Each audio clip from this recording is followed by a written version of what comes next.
宜兰的大代志，妈祖文化节一透早，伫个宜兰县长林祖妙的主持下，为罗东的镇安宫来起驾，展开3天的绕境。上界特别的是，明仔载妈祖要坐火车，为苏澳到头城，继续来绕境。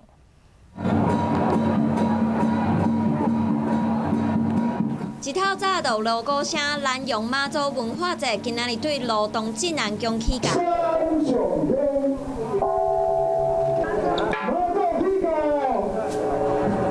连续3天的绕境，就算落雨，信徒也是真热情。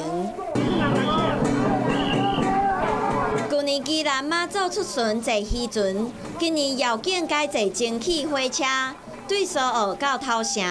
按算的是外东的上高调。咱呢，去年是海上的大绕境啊，咱呢，那么我八台渔船啊。今年呢，我们呢是咱呢这蒸汽火车啊，咱呢铁道的这个文化。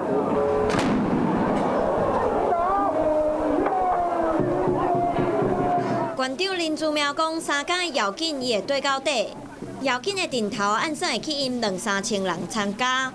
要祈求国泰民安，信众是唔惊风雨。